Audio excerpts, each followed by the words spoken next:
In today's episode, you're going to learn how a CIA sabotage manual from World War II is still ruining our team meetings today.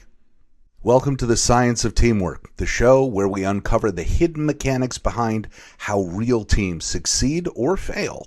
In every episode, we break down the stories, research, and psychology that explain why groups get stuck, why decisions stall, and why even so-called dream teams often underperform. I'm Mark Murphy, New York Times bestselling author of Team Players and founder of Leadership IQ, where I've spent more than 20 years training executives, boards, and every type of organization to build teams that actually work. In 1942, shortly after Pearl Harbor, the United States created the Office of Strategic Services. This would become the precursor to the CIA. It was essentially the United States' first major attempt to consolidate intelligence and espionage operations. It was led by a guy named General William Donovan. Wild Bill Donovan is what he was called, and he is a legend in the intelligence community.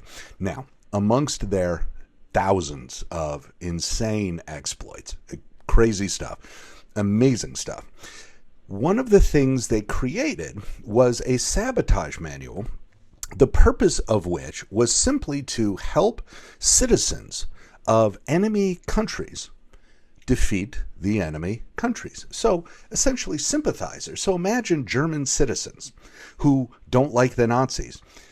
The OSS, precursor to the CIA, the Office of Strategic Services, created a manual to help German citizens simply, subtly defeat the Nazis. Okay, now how does a normal, just average German citizen during World War II defeat the Nazis? Well, it's about 30 some odd pages, this manual, and it had a wide variety of stuff. For example, if you work on cars, for example, after you repair a tire on a car, don't pump the tire slowly and cautiously. Pump it up really quickly so that the inner tube inside of the tire maybe will crease and it will wear out the tire faster. Simple things like that. Or if you work around lots of cars and Jeeps, put some water, urine, or wine, or any other simple liquid you can get in reasonably large quantities that will dilute the gasoline to the point where no combustion will occur and the engine will basically seize up. Or if you happen to be a janitor, let's say in a factory, and you can allow the oily and greasy waste to stack up a little bit, well, then maybe you could walk past that oily, greasy waste and, everybody smoked back then, just kind of, flick a lit cigarette onto it. And importantly, once you flick the lit cigarette onto it, don't be the first to report the fire. Ideally, let it burn for a little bit. So the sabotage manual was all sorts of stuff that a normal citizen could do that in small parts would help to stop the Nazi war machine. Now, okay, what if, though, you don't work in a factory, you don't work near cars, you can't pour a bottle of wine into the engine of a Jeep. What can you do as just kind of a normal office worker? Well, in this sabotage manual, there is a chapter devoted to people who work in offices who just sit in normal meetings like we all do. How can you screw up a Nazi sympathizing organization if you are just a normal office worker who sits through meetings all day? Number of things you can do. Number one, insist on doing everything through channels. Never permit shortcuts to be taken in order to expedite decisions. Make speeches. Talk as frequently as possible and at great length. Illustrate your points by long anecdotes and accounts of personal experiences. When possible, refer all matters to committees for further study and consideration. Attempt to make the committees as large as possible, never less than 5 people. Bring up irrelevant issues as frequently as possible. Haggle over precise wordings of communications, minutes, resolutions. Refer back to matters decided upon at the last meeting and attempt to reopen the question of the advisability of that decision. On and on and on it goes. Now, why am I sharing this with you? I'm sharing this with you because in every modern day organization, we literally engage in the behaviors that one of the great masters of espionage to ever live, Wild Bill Donovan, as part of the leader of the OSS, the precursor to the CIA, identified as things, activities that will sabotage the Nazis. We literally, in modern day organizations, engage in behaviors that were designed to sabotage the Nazis. That's why I'm sharing this stuff, because you, A, cannot make this stuff up, and B, it is madness that we are still engaging in this stuff every single day.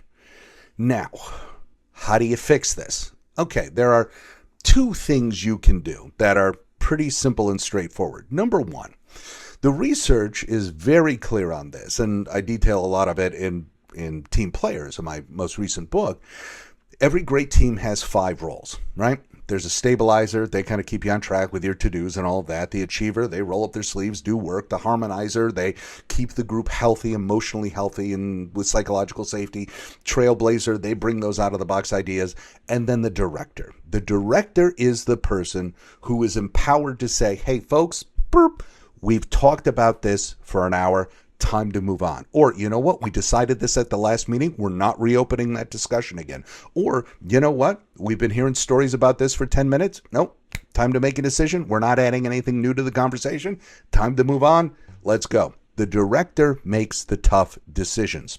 Now, an interesting thing about this is that you can quickly tell if your team lacks a director simply by looking at the incidence, the frequency with which we say things like that were on that sabotage manual, or we say things like, well, let's get some more options on this. Let's not decide too quickly, or, let's take a few days to think about it. Let's essentially postpone this decision a little bit. Let's not rush into anything, or, let's get that other group, that other department over there. Let's study it a little bit. We don't want to decide too quickly. When I am working with a board or an executive team or any group, and I start to hear comments like this is a clear indication that that team does not have a director who is empowered to say, folks, guess what? We've debated this. We've already reached a conclusion. It is time to make a decision and move forward. This is clearly a group that is lacking somebody who has been empowered to have the courage to say, folks, we've decided this. We've debated this for long enough. What every group needs to do is every time you are about to go into a meeting, designate who your director is for that meeting. And interestingly, it does not have to be the boss. In fact, ironically, sometimes bosses, the executive ostensibly in charge of the group, is one of the worst offenders of those sabotage activities. They tell the most stories. They reopen debates most consistently. We need somebody who is empowered to say, folks, we've talked about this, we've debated it, we've hit the point where we're not adding anything new to the conversation. Time to make a decision and move forward. So designate a director for every single meeting. Name who that person is. Say explicitly, for this meeting, so-and-so, Jane, Bob, Frank, Sally, they are going to be the director. They are going to let us know when we are not adding anything new to the conversation, when it is time to, make a decision and move forward, and empower them to do that.